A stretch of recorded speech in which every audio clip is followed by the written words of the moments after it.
السلام عليكم ورحمة الله وبركاته.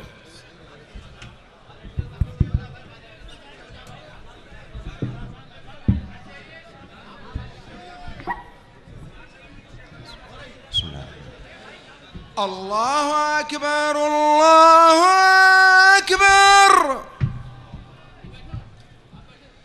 الله أكبر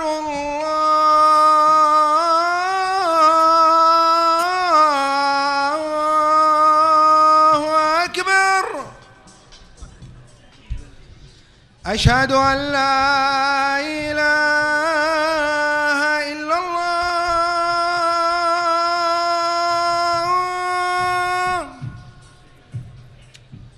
أشهد أن لا إله إلا الله.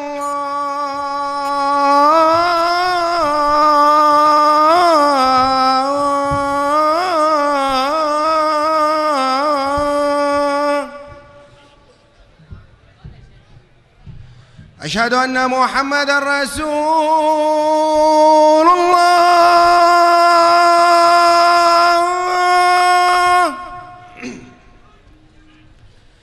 أشهد أن محمدًا رسول الله.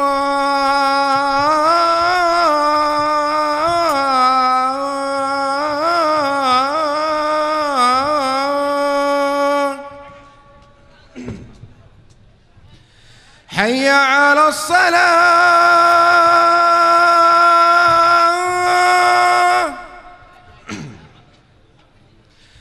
حي على الصلاة.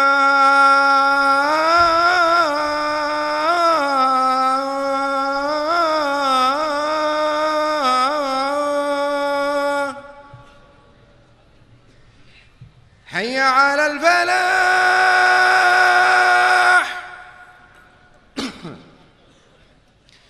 حي على الفلاح.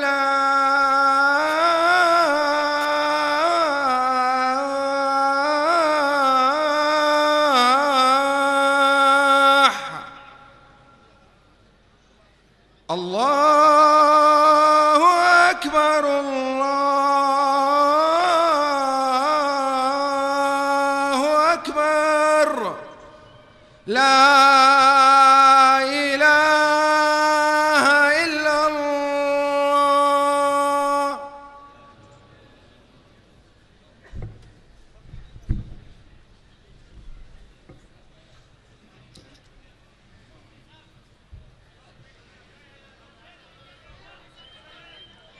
إن الحمد لله نحمده ونستعينه ونستغفره ونتوب إليه، ونعوذ بالله من شرور أنفسنا وسيئات أعمالنا. من يهده الله فلا مضل له، ومن يضلل فلا هادي له. وأشهد أن لا إله إلا الله وحده لا شريك له، وأشهد أن محمدًا عبد الله ورسوله. يا أيها الذين آمنوا اتقوا الله حق تقاته ولا تموتن إلا وأنتم مسلمون. يا أيها الناس اتقوا ربكم الذي خلقكم من نفس واحدة، وخلق منها زوجها، وبث منهما رجالاً كثيراً ونساء. واتقوا الله الذي تساءلون به والأرحام، إن الله كان عليكم رقيباً. يا أيها الذين آمنوا اتقوا الله وقولوا قولاً سديداً يصلح لكم أعمالكم ويغفر لكم ذنوبكم، ومن يطع الله ورسوله فقد فاز فوزاً عظيماً.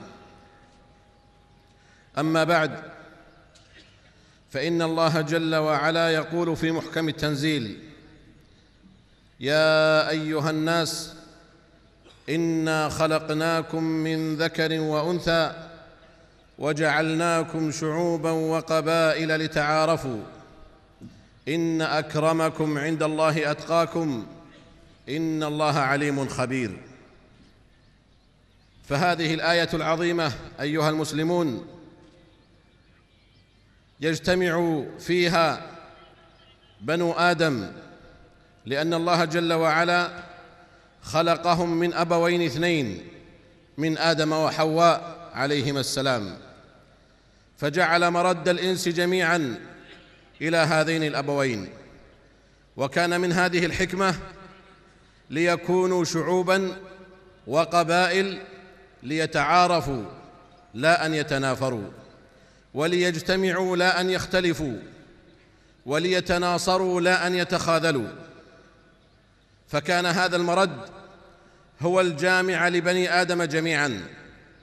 ولكن الله سبحانه وتعالى جعل التفضيل والعزة والقيمة لهذا الرجوع في من اتقى الله سبحانه وتعالى، فجعل للمسلم ميزة على غير المسلم، وذلك بعبوديته لله سبحانه وتعالى ونبذ ما سواه من آلهة الأرض. ولذلك قال الله جل وعلا: أم نجعل المسلمين كالمجرمين ما لكم كيف تحكمون. فكانت هذه الميزة للمسلم يتميز بها على من سواه، وإن كان المرد هو آدم وحواء. وأما ميزة المسلم على المسلم فإنها لا تكون إلا بالتقوى، لأن الله جل وعلا في هذه الآية يقول: إن أكرمكم عند الله أتقاكم.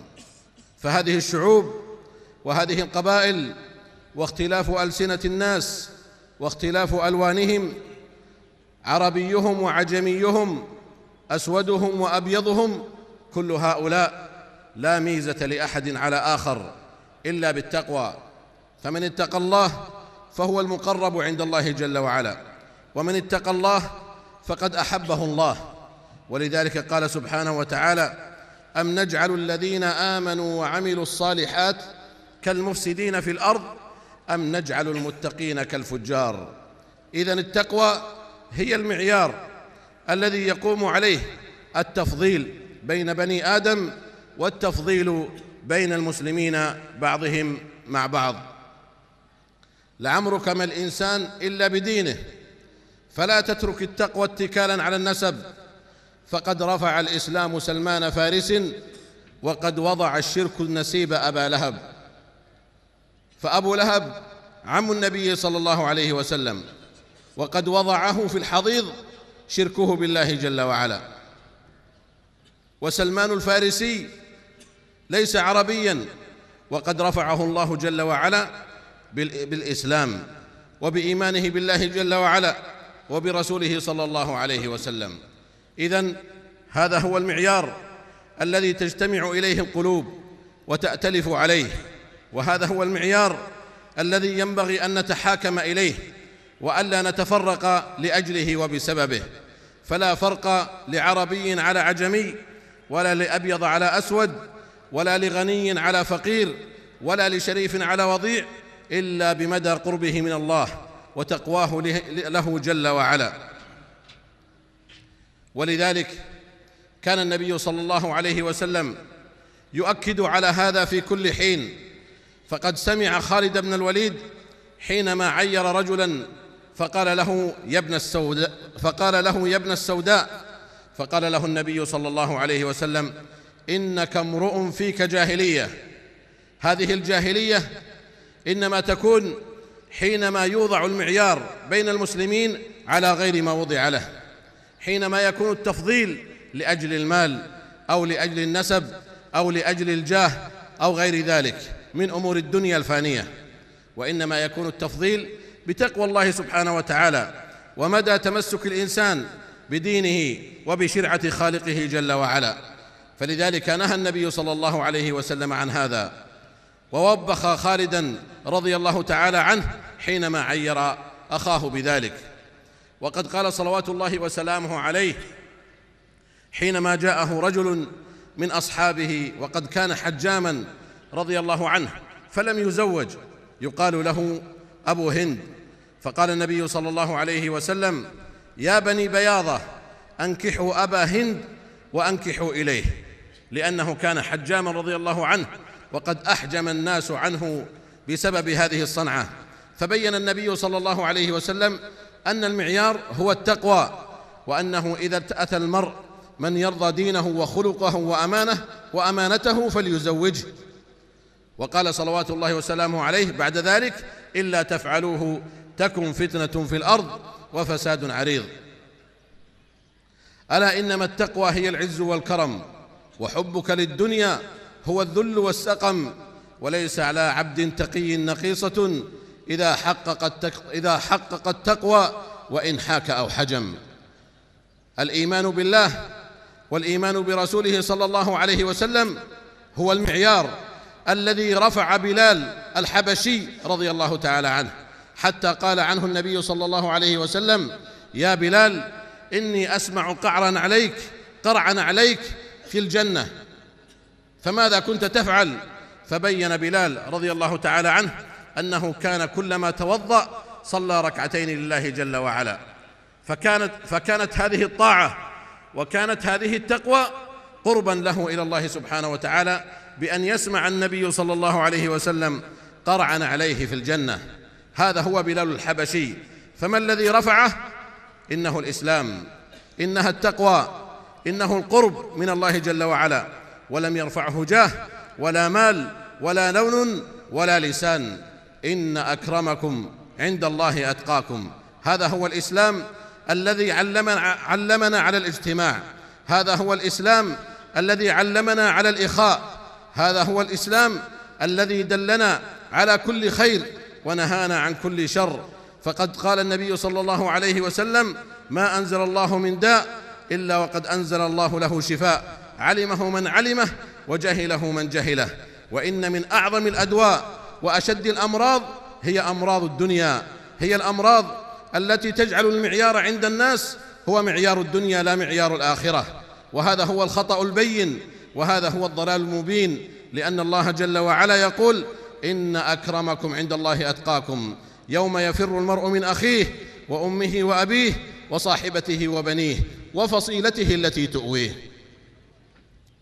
نسأل الله سبحانه وتعالى أن يجعلنا وإياكم ممن اتقاه وخافه، وأن يجعلنا وإياكم ممن اهتدى بهديه واتبع سنة نبيه صلى الله عليه وسلم، إنه سميع مجيب. أقول قولي هذا وأستغفر الله لي ولكم ولسائر المسلمين والمسلمات من كل ذنب وخطيئة، فاستغفروه وتوبوا إليه، إن ربي غفور رحيم.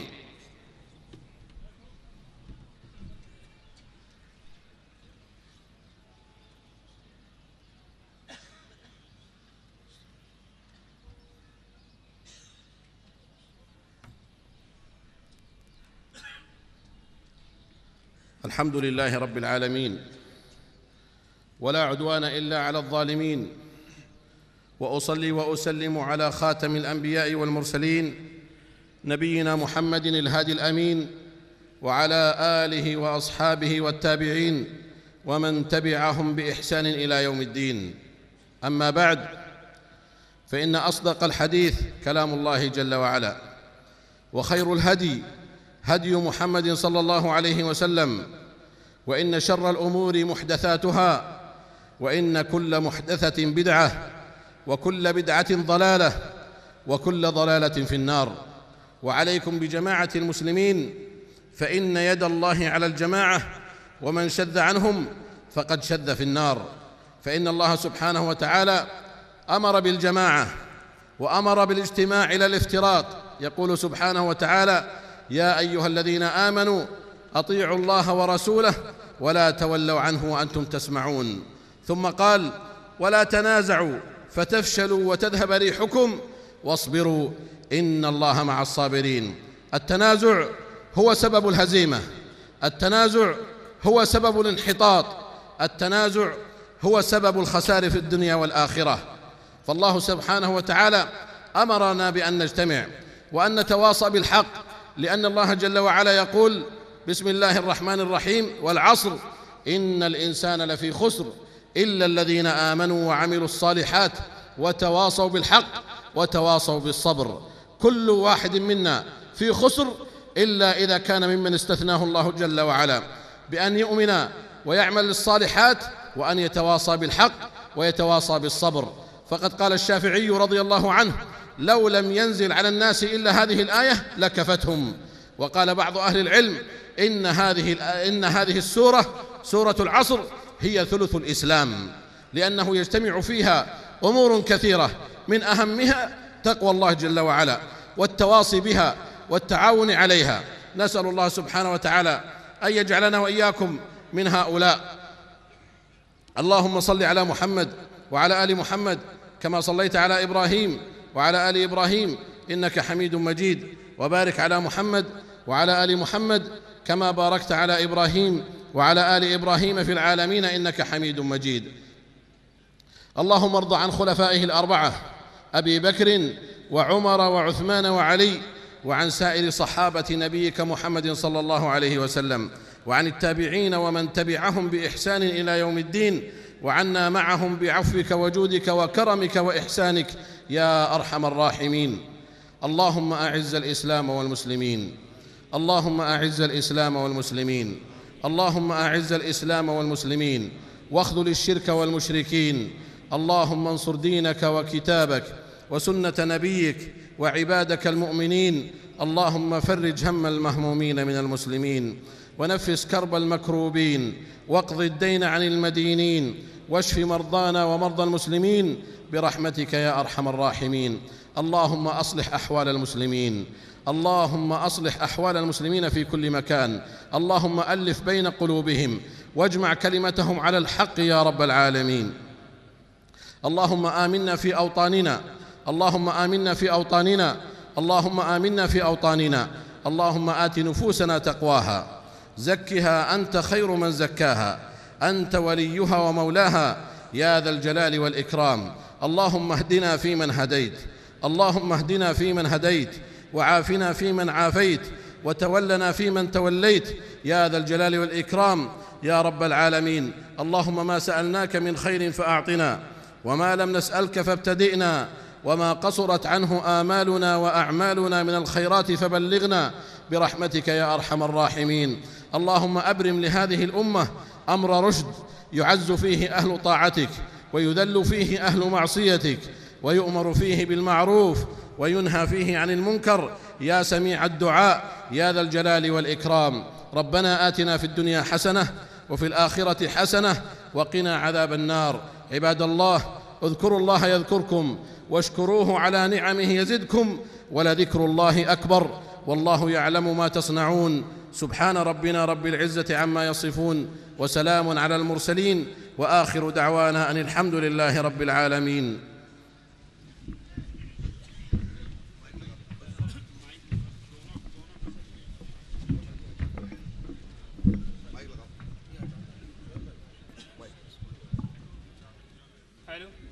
الله أكبر، الله أكبر، أشهد أن لا إله إلا الله، أشهد أن محمدا رسول الله.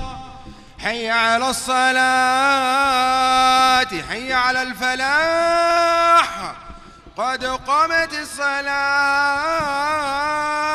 قد قامت الصلاة. الله أكبر، الله أكبر، لا إله إلا الله.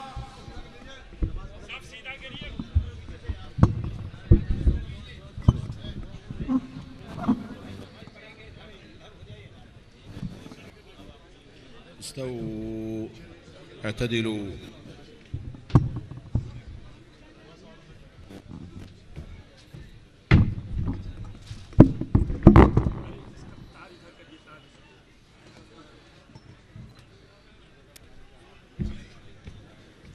الله أكبر.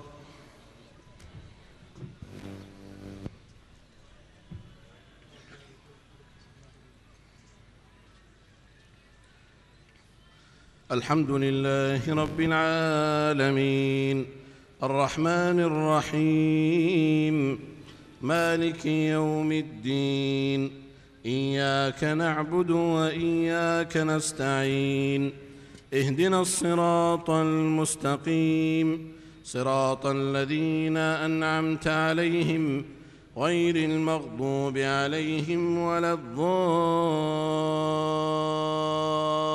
الضالين آمين.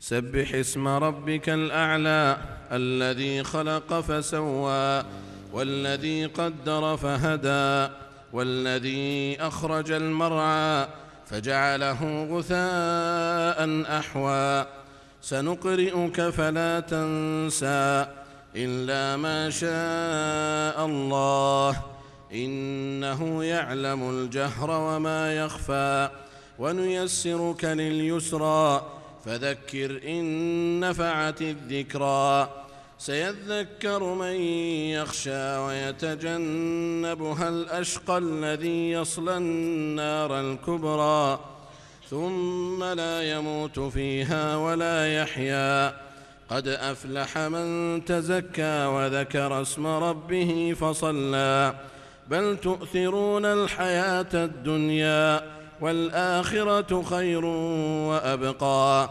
إن هذا لفي الصحف الأولى صحف إبراهيم وموسى. الله أكبر.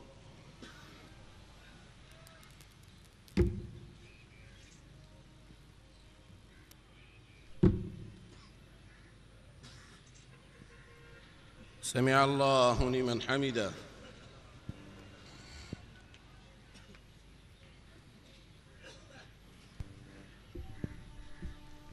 الله أكبر.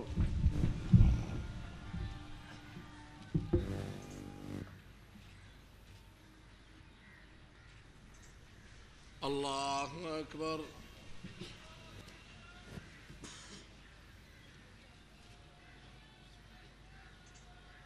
الله أكبر.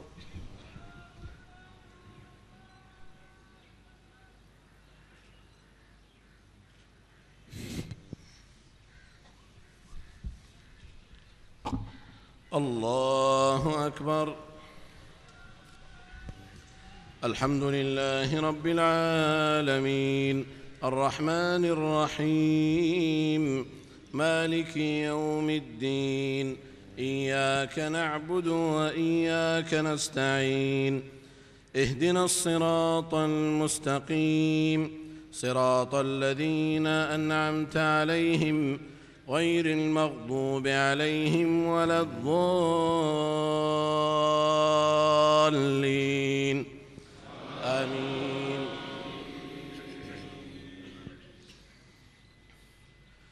هل أتاك حديث الغاشية وجوه يومئذ خاشعة عاملة ناصبة تصلى نارا حامية تسقى من عين آنية ليس لهم طعام إلا من ضريع لا يسمن ولا يغني من جوع وجوه يومئذ ناعمة لسعيها راضية في جنة عالية لا تسمع فيها لاغية فيها عين جارية فيها سرر مرفوعة وأكواب موضوعة ونمارق مصفوفة وزرابي مبثوثة أفلا ينظرون إلى الإبل كيف خلقت وإلى السماء كيف رفعت وإلى الجبال كيف نصبت وإلى الأرض كيف سطحت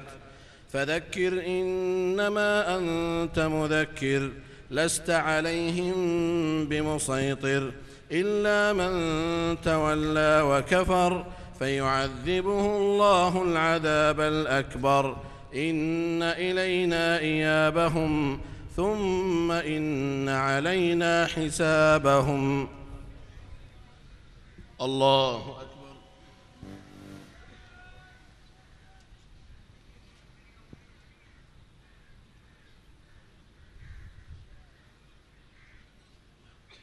سمع الله لمن حمده.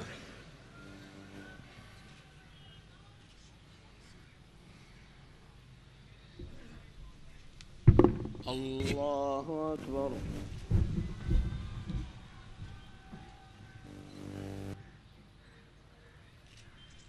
الله أكبر.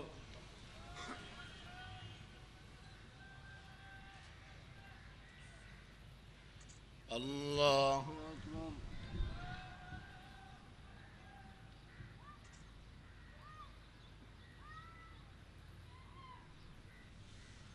الله أكبر.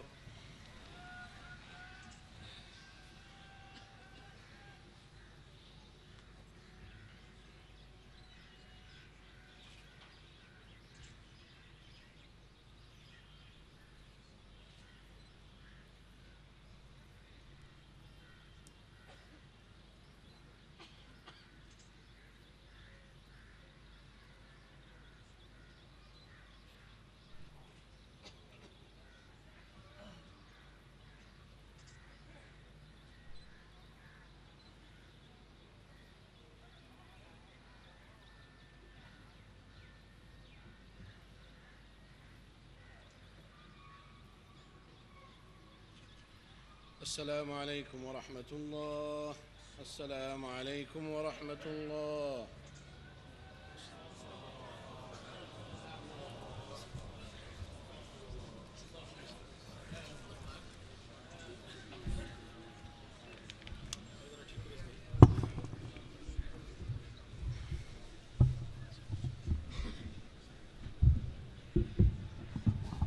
الحمدللہ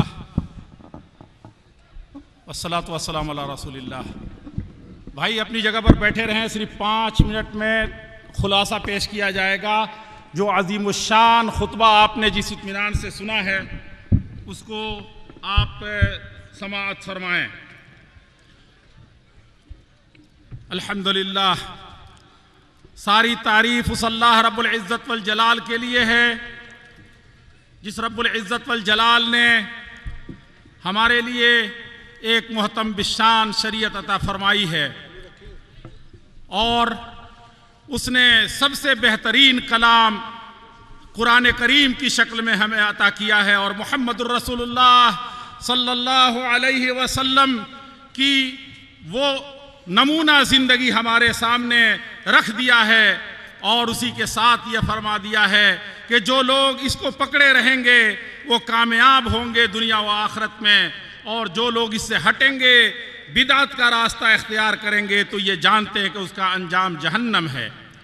اور یہ اچھی طرح سے آپ جان لیں، اللہ رب العزت والجلال نے فرمایا ہے کہ مومنو اللہ سے ڈرو جیسا کہ ڈرنے کا حق ہے، اور دیکھو تمہارے اوپر موت طاری نہ ہو، تم اس قدر چوکنا رہو کہ جب بھی موت آئے تو تم ایمان کی حالت میں مرو.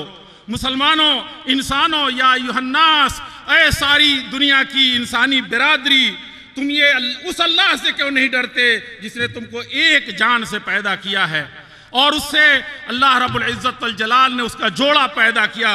تمہاری یہ عورتیں بھی تم ہی میں سے ہیں اور اسی ایک جان سے پیدا ہوئی تھیں، تمہاری دادی، تمہاری ماں.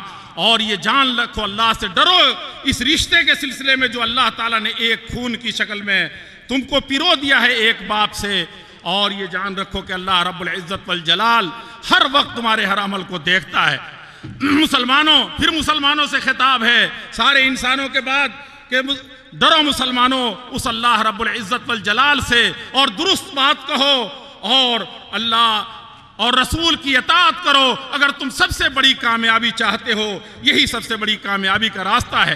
میرے مسلمان بھائیوں، اللہ رب العزت والجلال نے خلقکم من نفس واحدہ، ایک نفس سے پیدا کیا ہے، اور دوسری جگہ فرمایا کہ ایک مذکر اور مؤنث سے تم کو پیدا کیا ہے.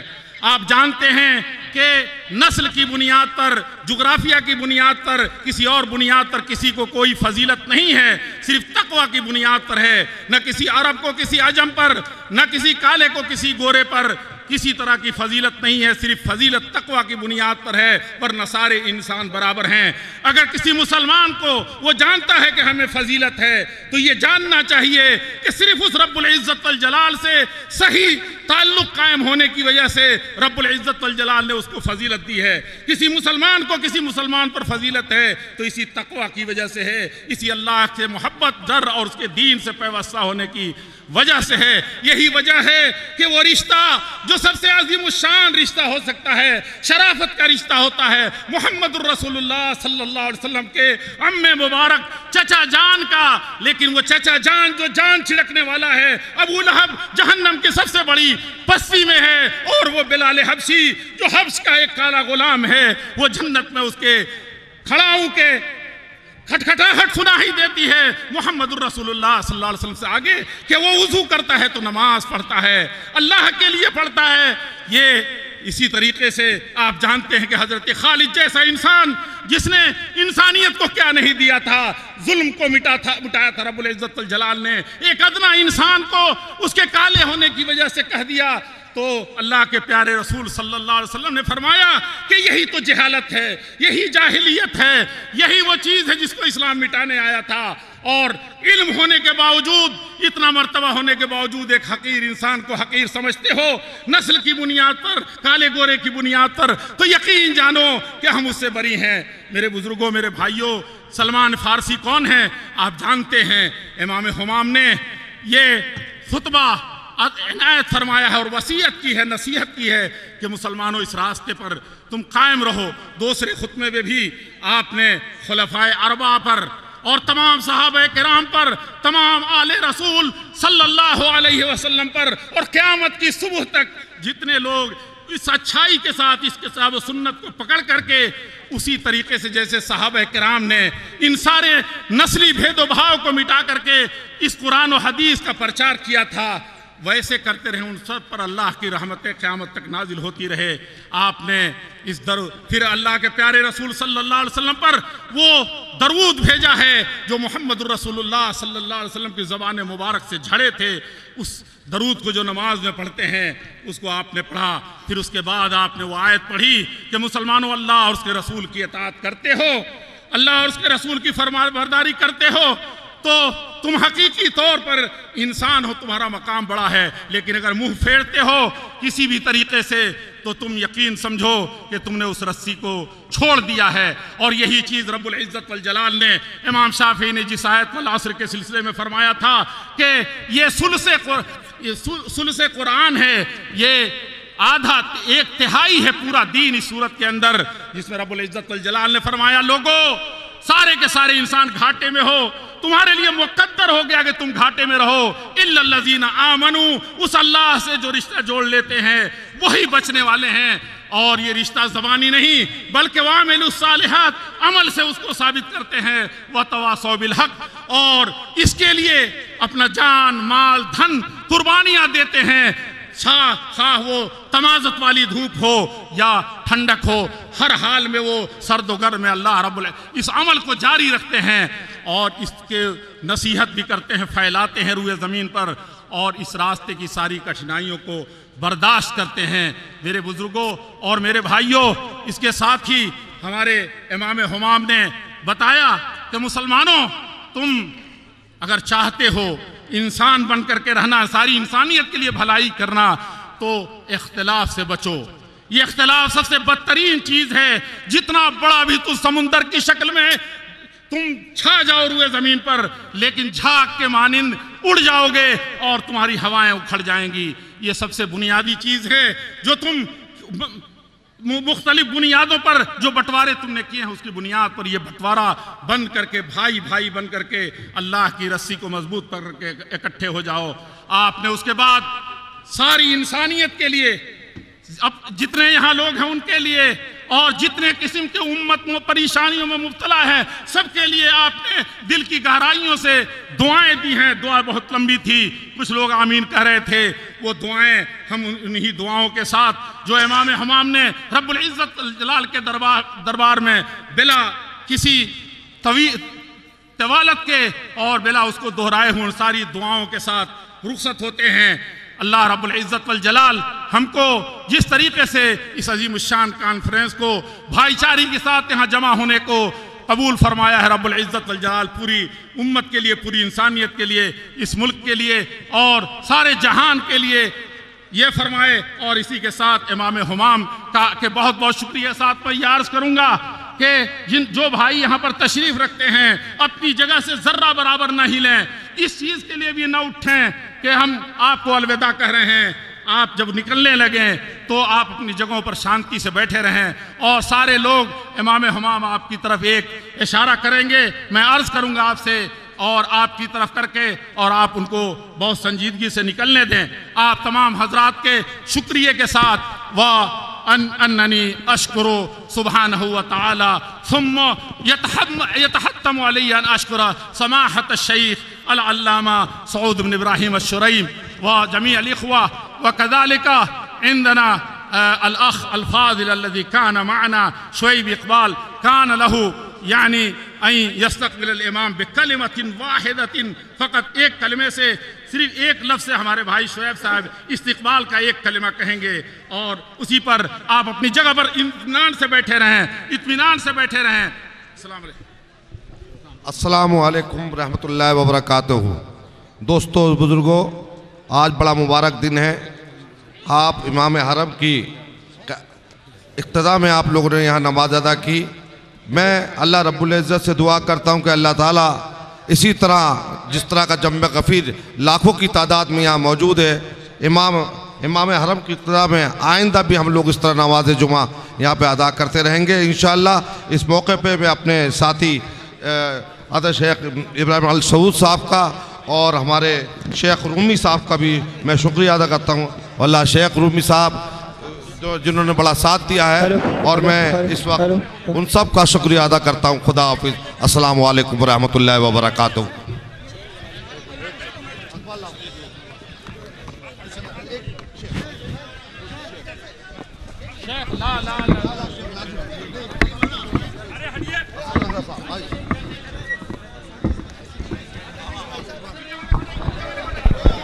ہلو حضرات، آپ اطمینان اور سکون اختیار کریں. آپ اپنی سنجیدگی کو برقرار رکھیں. یہی آپ کی تہذیب ہے، یہی آپ کا تمدن ہے. حضرات گرامی، آپ کسی ہنگامہ خیزی محترم حضرات اسٹیج پر جو حضرات موجود ہیں ان سے خصوصی گزارش ہے کہ وہ اطمینان اور سکون اختیار کریں، نہ کھڑے ہوں بلکہ اپنی جگہ بیٹھ جائیں اور امام محترم کو سکون کے ساتھ انہیں جانے دیں.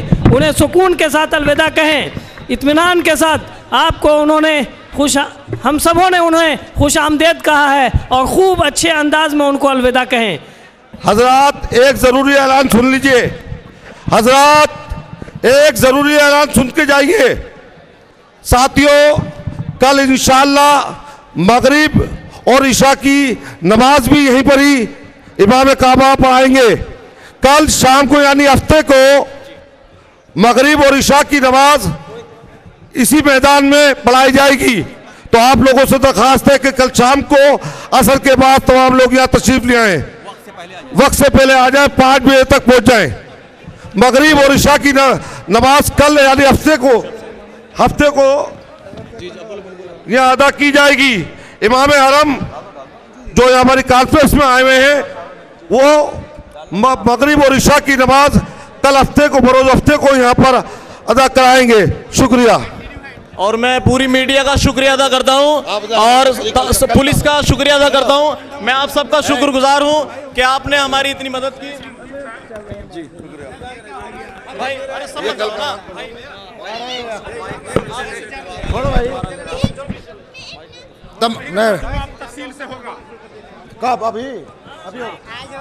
ترجمہ امام صاحب نے جو خطبہ دیا تھا اس کا ترجمہ اب تفصیل سے ہوگا. اس سے پہلے میں تمام سامعین کو جتنے بھی اس میدان میں اور باہر موجود ہیں تمام لوگوں کا شکریہ ادا کرتا ہوں اور ان رضاکاروں کا جنہوں نے اتنے بڑے مجمع کو بخوبی انجام دیا، اس کو کنٹرول کیا. پورے پروگرام کے شکریہ کے لیے آپ حضرات کا شکریہ ادا کیا جائے گا کل عشاء بعد. لیکن آج جو ہے جس دلچسپی سے رضاکاروں نے اس مجمع کو کنٹرول کیا ہے اور یہاں کی انتظامیہ نے جو تعاون کیا ہے اس کے لیے ہم آپ تمام حضرات کے شکر گزار ہیں. ٹوکن وہاں پہ استقبالیہ پہ بک رہا ہے، جن حضرات کو ضرورت ہے وہ لے لیں اور کھانا بھی تقسیم ہو رہا ہے. آپ حضرات سے گزارش ہے کہ ہماری جو دوسری نشست ہے عصر کی نماز کے بعد اس میں شریک رہیں. 4:30 بجے سے لے کر کے 6 بجے تک یہ نشست چلے گی اور انشاءاللہ بہت ہی زیادہ موقر اور معزز خطبہ کے خطاب آپ سنیں گے. اس لیے گزارش ہے کہ 4:30 بجے یہاں ضرور موجود رہیں، بلکہ اس سے پہلے عصر کی نماز ادا کریں، اور بعد نماز عصر معاً بعد دوسری نشست انشاءاللہ شروع کر دی جائے گی جو جاری رہے گی مغرب تک۔ اس کے بعد تیسری نشست ہوگی ہماری مغرب کے بعد سے لے کر کے 10 بجے تک۔ تمام حضرات سے گزارش ہے کہ نشستوں میں ضرور تشریف رکھیں، بہت سی چیزیں ابھی باقی ہیں صحابہ کرام کے حوالے سے۔ جو یہ کانفرنس منعقد ہو رہی ہے ان کی زندگیوں کے مختلف پہلو ابھی باقی ہیں بیان کرنا، آپ ان سے روشنی لیں اور ہمارے علماء کرام کے خطاب کو سنیں، ضرور سنیں۔ آپ حضرات کھانا جو ہے تناول فرمائیں، ٹوکن لے کر کے مفصل ترجمہ ابھی کیا جائے گا، وہ بھی سنیں۔ ایک اہم چیز ہمارے اس پورے پروگرام کو یہاں کے ایم ایل اے بھائی شعیب اقبال صاحب نے جس خوش اسلوبی سے اس کو انجام تک پہنچایا ہے، یا ان کا جتنا جو تعاون رہا ہے، ہم ان کے شکر گزار ہیں۔ السلام علیکم۔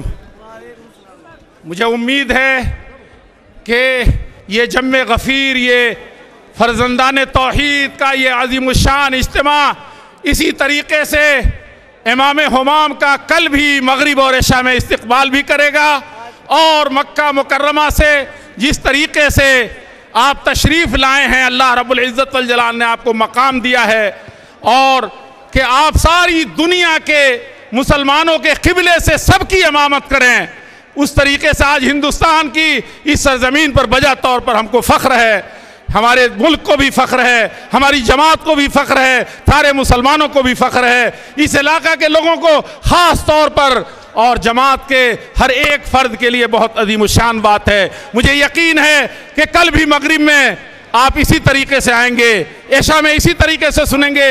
امام صاحب نے جو بڑا پیغام شروع کیا تھا، اس پیغام کو بہت بہتر طریقے سے کل تھوڑا لمبے طریقے سے خطاب فرمائیں گے، اور یہاں سے فرمائیں گے تاکہ آپ صحیح طریقے سے اس کو دیکھ سکیں۔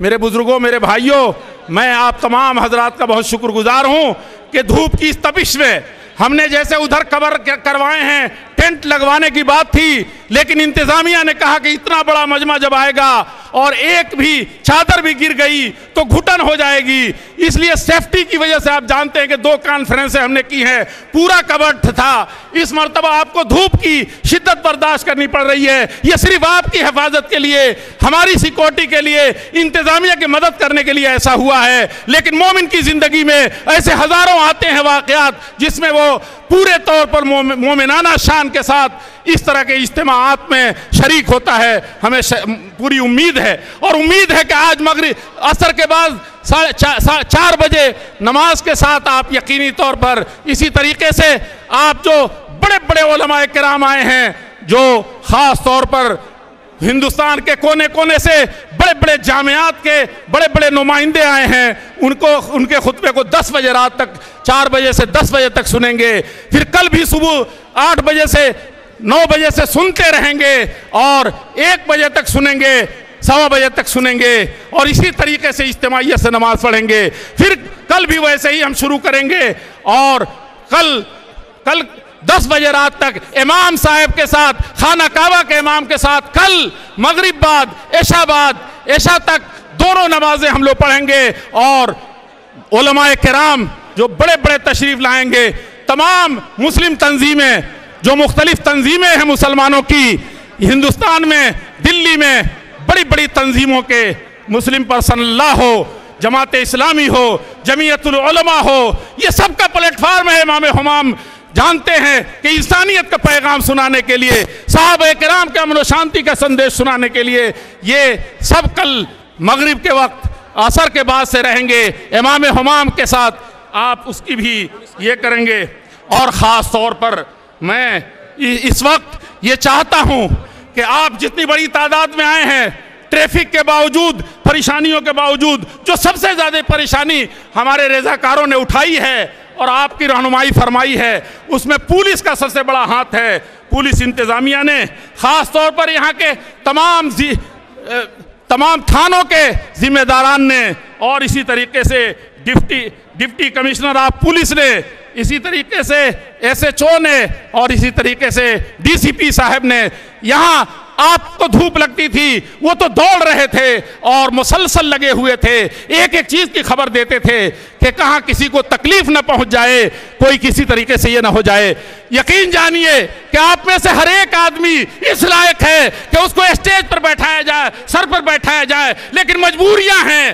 ہم یہ بھی آگرہ کریں گے آپ سے کہ اگر اگلے وقت میں چند لوگ اسٹیج پر بیٹھیں تو سب لوگ اور شانتی سے دیر تک سن سکیں گے۔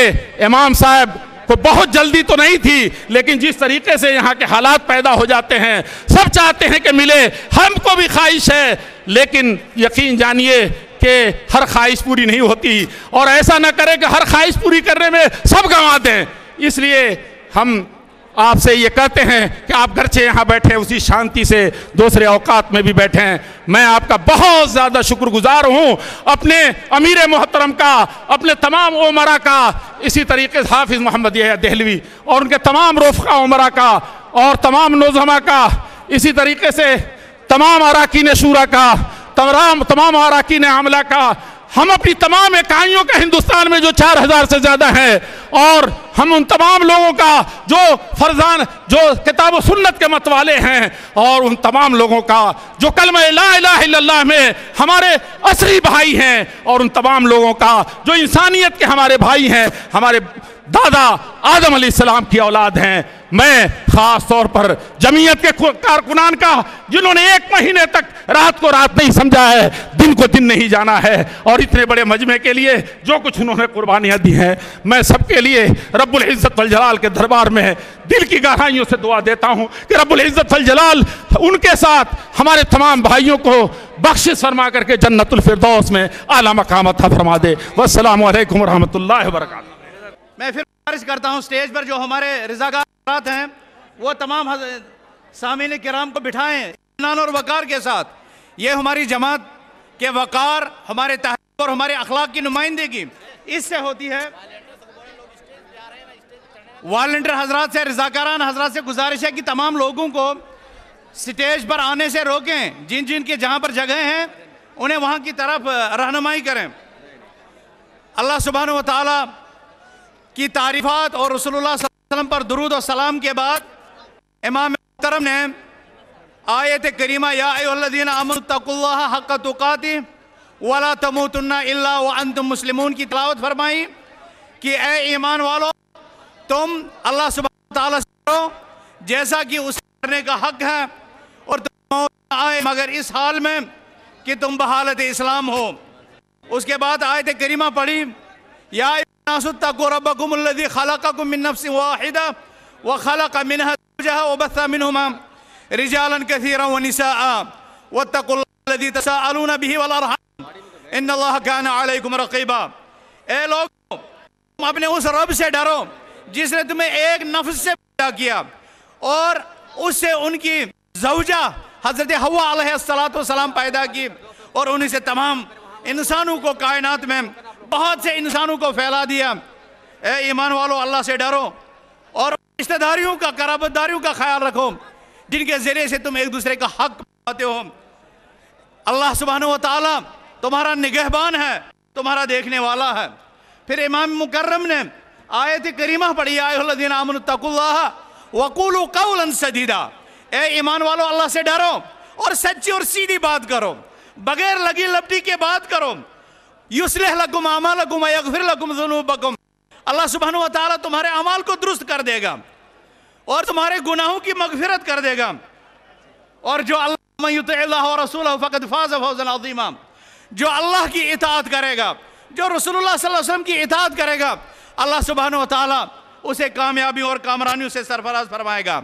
اس کے بعد اما بات کر کے امام محترم نے اللہ سبحانہ و تعالیٰ کا یہ فرمان پڑھا یا ایھا الناس انا خلقناکم من ذکر و انثی وجعلناکم شعوبا وقبائل لتعارفوا ان اکرمکم عند اللہ اتقاکم۔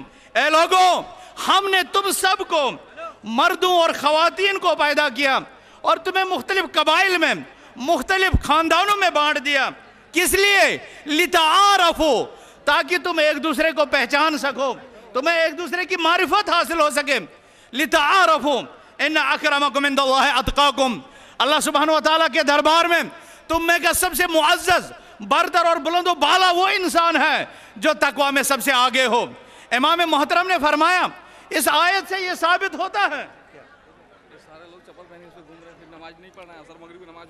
سامعین حضرات سے گزارش ہے کہ اس سارے گراؤنڈ میں عصر کی نماز ابھی پڑھی جائے گی، مغرب کی، عشاء کی، اس لیے چپل پہن کر کے ان فراش پر نہ گھومیں، چپل ہاتھ میں رکھ کر کے اگر ادھر ادھر چلنا ہو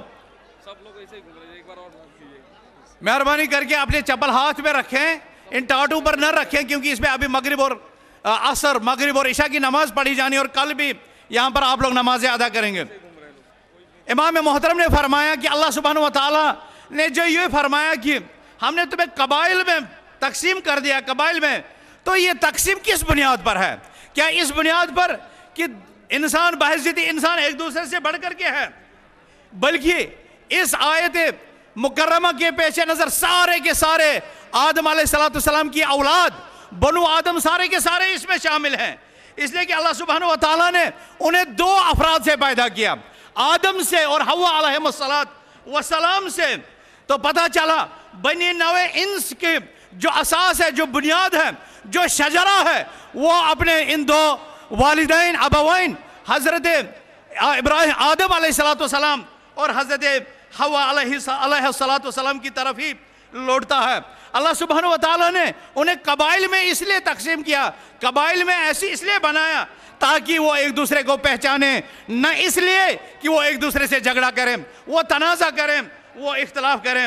اللہ سبحانہ و تعالیٰ نے اس امت کی، اس قوم کی، انسانیت کی قوت، شوکت، طاقت اس کے اتحاد میں رکھی ہے، اس کی یکجہتی میں رکھی ہے، اور اس کی رسوائی، اس کی ذلت اور اس کی ناکامیاں اختلاف میں رکھی ہیں، انتشار میں رکھی ہیں۔ اللہ سبحانہ و تعالیٰ نے آپ کو اتحاد اور اتفاق کا درس دیا ہے، انتشار اور افتراق سے منع کیا ہے۔ قرآنی آیات اور نبی اکرم صلی اللہ علیہ وسلم کے فرامین، اعتصام بحبل اللہ اور وحدت الصف اور کلمہ مسلمین، مسلمانوں کے کلمہ کی یکجہتی، مسلمانوں کی دعوت کی یکجہتی کی بنیاد فراہم کرتے ہیں، اور امت مسلمہ میں انتشار اور افتراق سے روکتے ہیں۔ یہی وہ چیز ہے جس کے ذریعے سے مسلمانوں کو دوسروں پر امتیازی شان حاصل ہے کہ اللہ سبحانہ و تعالیٰ نے ان انسانوں کو خالص اپنی عبادت کی خاطر پیدا کیا۔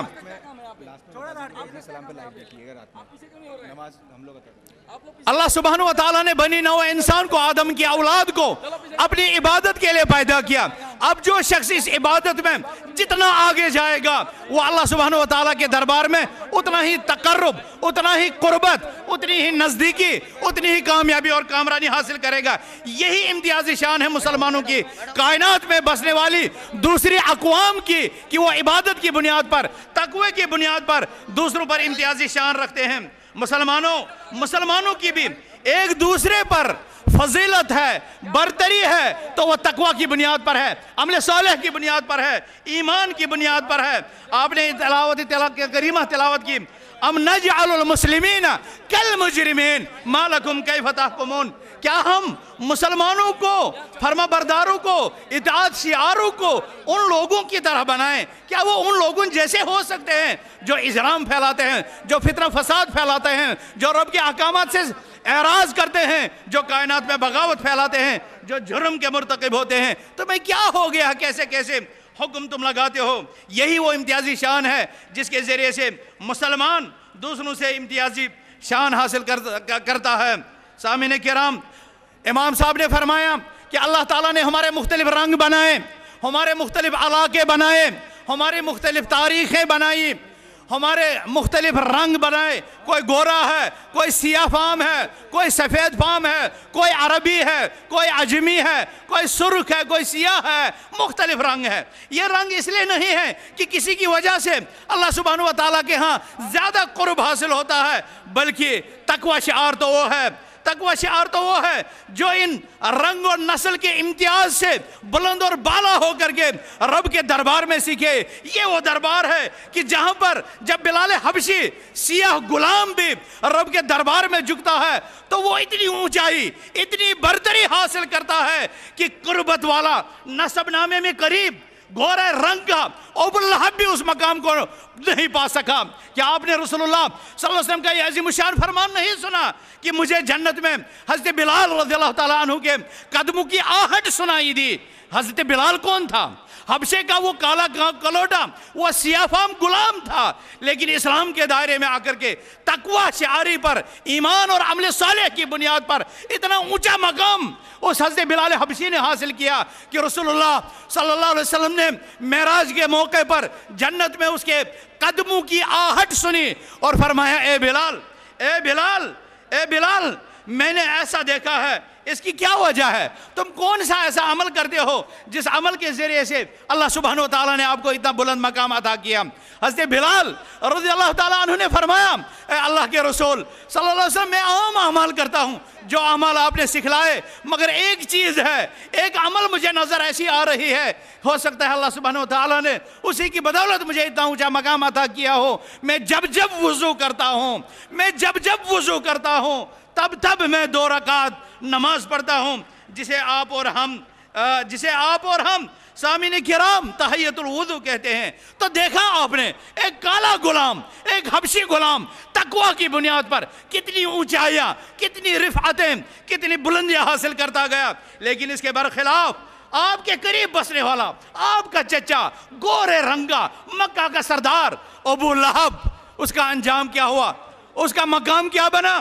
اس سے تو آپ باخبر ہیں۔ یہ سلمان فارسی ہیں جو کتنے دور سے آئے کہ ان سے رنگ اور زبانیں چھوڑ کر کے اسلام نے اسے کتنا اونچا اٹھایا۔ فخر سے کہا کرتا تھا انا سلمان ابن الاسلام، میں عربی نہیں تھا، میں یہ نہیں تھا، میرا خاندان نہیں تھا، میں ابن الاسلام ہوں، انا سلمان ابن الاسلام۔ سلمان کو اسلام کی وجہ سے رفعت، بلندی اور سرخروئی حاصل ہوئی۔ آپ نے امام محترم نے فرمایا یہی معیار ہے، یہی معیار ہے جس شخص نے اپنے دل میں اسلام کو بسایا، ایمان کو بسایا، اس کے مطابق عمل صالح کی، تو وہ اسی معیار کی وجہ سے اوپر چڑھ گیا، اوپر پہنچ گیا۔ سامعین کرام، ہمیں بھی اسی معیار کو یاد رکھنا چاہے، اور لا فضل لعربی علی عجمی ولا لعجمی علی عربی ولا لاحمر علی اسود ولا لاسود علی احمر الا بالتقوی کے پیش نظر ہم سب کو تقوی اختیار کرنا چاہیے، ہمیں پرہیزگاری اختیار کرنی چاہیے، اسی سے ہمارا مقام بلند ہوگا، ہم دنیا اور آخرت میں کامیاب ہوں گے۔ امام صاحب نے حضرت خالد بن ولید رضی اللہ عنہ کی بھی مثال دی کہ ہمیں ایک دوسرے کے ساتھ کیسے معاملہ کرنا چاہیے، کیسا سلوک کرنا چاہیے، کسی کو حقیر نہیں جاننا چاہیے، رنگ کی بنیاد پر، قد کی بنیاد پر، زبان کی بنیاد پر، کسی اور چیز کی بنیاد پر۔ حضرت خالد رضی اللہ تعالیٰ عنہ نے تو ایک کالے کو اتنا ہی کہہ دیا تھا یا ابن السودا، جو اسلام کی نظر میں درست نہیں تھا۔ حضرت رسول اکرم صلی اللہ علیہ وسلم غضبناک ہوئے، حضرت خالد سے فرمایا انک امرؤن فیک جاہلیت، اے خالد تو ایسا آدمی ہے جس میں جاہلیت کی بو ابھی نظر آ رہی ہے۔ اسلام تو اسی جاہلیت کو مٹانے کے لیے آیا تھا۔ یہ جاہلیت مسلمانوں کا معیار نہیں ہے، یہ غیر اقوام کا معیار ہے، وہی اس کی وجہ سے پستی میں اتر گئی۔ مسلمانوں نے تقوی، مساوات، ایمان اور اخلاص کی بنیاد پر دنیا میں عروج حاصل کیا، دنیا میں بلندی حاصل کی۔ امام محترم نے اس سلسلے میں ابو الہند کی بھی مثال دی کہ وہ ایک حجام تھا، نائی تھا، سر کے بال کاٹتا تھا، اس کے نکاح کا کوئی بندوبست اس کے پیشے کی لیے وجہ سے کوئی نہیں کرتا تھا۔ آپ نے اپنے صحابہ میں سے ایک کو حکم دیا انکح ابا الہند، ابو الہند کا نکاح کراؤ، اس لیے کہ اس کے پیشے نے اس کو ذلیل اور پست نہیں کیا ہے، بلکہ اس کے اسلام نے اس کو بلند کیا ہے۔ مسلمانوں میں امانت تھی، امانت داریوں کی وجہ سے مسلمانوں پر امانت بن گئی کہ وہ امانت داری کا لحاظ رکھتے ہوئے ابو الہند کی شادی کر دیں۔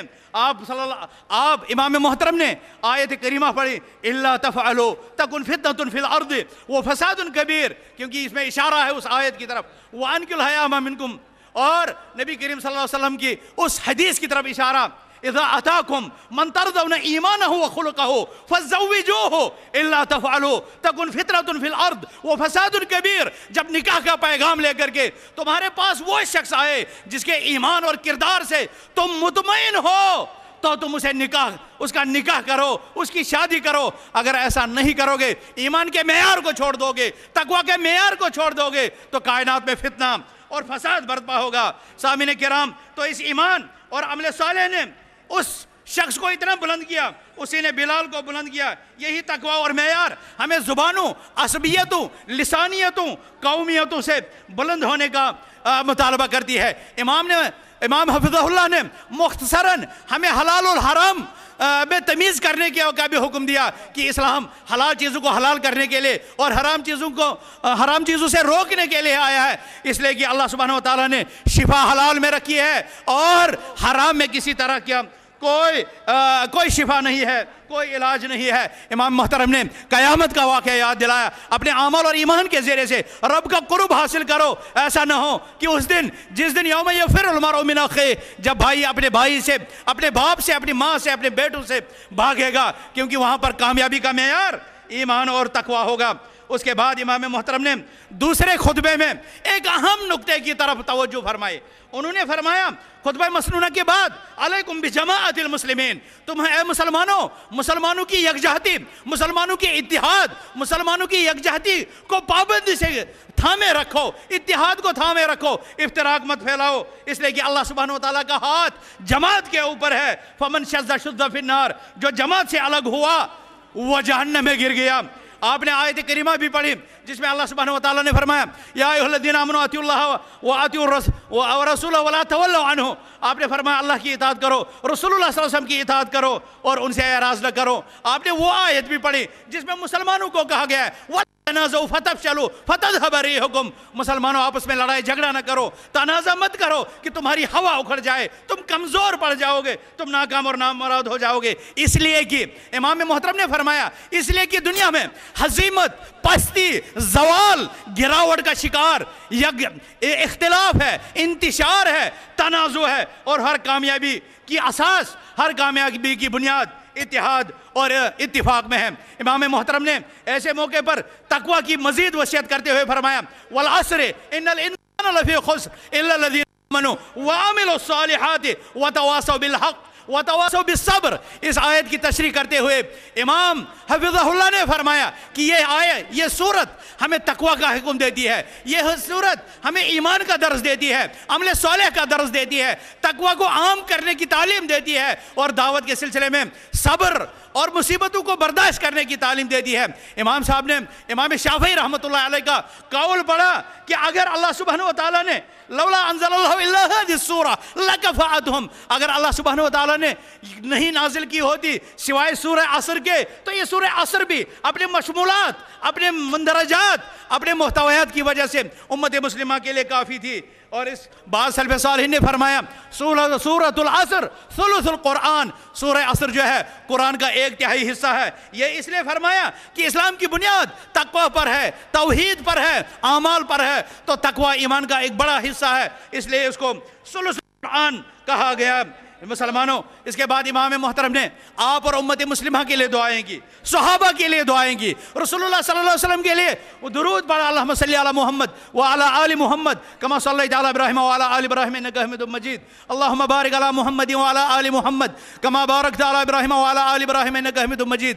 حضرت ابو بکر رضی اللہ عنہ، حضرت عمر رضی اللہ عنہ، حضرت عثمان رضی اللہ عنہ، حضرت علی رضی اللہ عنہ، تمام صحابہ کرام، ازواج مطہرات، آل بیت الطاہرین اور امت تابعین، اتباع تابعین اور آج تک کے مسلمانوں کے لیے امام صاحب نے دعا کی اور اللہ سے دعا کی کہ اے اللہ اس امت کا اقبال بلند فرما، اے اللہ اس امت کو ترقی عطا فرما، اس امت کو ایسی فضا اللہم ابرم لہذہ الامہ امر الرشدیہ، اس امت کو ایک ایسا ہدایت، تقوی اور رشد کا ایسا ماحول فراہم کرا جس میں اہل اطاعت، جس میں تقوی شعار، جس میں فرما بردار گردن اٹھا کر کے چلیں، عزت سے چلیں، سلیقے سے چلیں، وقار سے چلیں، اور اہل بدعت کی رسوائی ہو، اہل بدعت کے سر جھک جائیں، اہل بدعت کے لیے تباہی اور بربادی ہو، اور اہل شرک نیست و نابود ہوں، مشرکین کو اللہ سبحانہ وتعالیٰ ذلیل اور رسوا کرے. اسی طرح امام نے مسلمانوں کے مریضوں کے لیے، امت مسلمہ کے بیماروں کے لیے دعا کی، اللہم اشف مرضانا ومرضی المسلمین، اے اللہ ہمارے بیماروں کو شفا نصیب فرما، امت مسلمہ کے بیماروں کو شفا نصیب فرمایا. امام صاحب نے تمام کائنات کے مسلمانوں کی اصلاح احوال کے لیے دعا فرمائی. امام صاحب نے فرمایا اللہم اصلح احوال المسلمین فی کل مکان، اے اللہ کائنات میں جہاں جہاں مسلمان رہ رہے ہیں، اے اللہ ان کے حال درست فرما، ان کو اتحاد و اتفاق عطا فرما۔ اللہم الف بین قلوبہم واجمع کلمتہم علی الحق، اے اللہ ان کے دلوں کو جوڑ دے اور ان کو توحید پر، حق پر جمع کر دے۔ اس کے بعد امام صاحب نے فرمایا اللہ تعالیٰ آپ اور ہم سب کو اخوت، ہمدردی اور اتحاد و اتفاق کے ساتھ زندہ رہنے کی توفیق دے، اور اپنے نفس کی تزکیہ اور تطہیر کے لیے دعا کی۔ امام صاحب نے انہوں نے فرمایا اللہم آت نفوسنا تقواہا وزکیہا انت خیر من زکاہا انت ولیہا ومولاہا۔ اور اس کے بعد امام صاحب نے دعا کی اے اللہم ما سألناک من خیر فآتنا من، اے اللہ اس عظیم جمگٹھے میں ہم نے جو بھی خیر کا سوال، خیر کی دعا اے اللہ آپ سے مانگی ہے، ہمیں اس میں سے عطا فرما، اور جس شر سے ہم نے اے اللہ تیری پناہ مانگی ہے اے اللہ ہمیں ہر فتنے، ہر فساد سے محفوظ رکھ، ہر فساد سے۔ اور آخر پر فرمایا ربنا آتنا فی الدنیا حسنہ وفی الآخرۃ حسنہ وقنا عذاب النار، اور سبحان ربک رب العزت عما یصفون وسلام علی المرسلین والحمد للہ رب العالمین۔ ان کلمات کے ساتھ وآخر دعوانا ان الحمد للہ رب العالمین پڑھ کر کے امام صاحب نے آپ کو الوداع کیا، اور پھر نماز یہاں پر پڑھی، نماز ادا کی، نماز جمعہ۔ سامعین کرام، یہ پروگرام زی سلام پر لائیو انشاءاللہ نشر کیا جائے گا، اس کو بھی سننا آپ دیکھنا نہ بھولیں۔ اور اسی طرح آج عصر نماز کے بعد مسلسل یہاں پر 2 نشستیں ہوں گی، مغرب تک ایک نشست، پھر مغرب سے عشاء تک 10 بجے تک دوسری نشست۔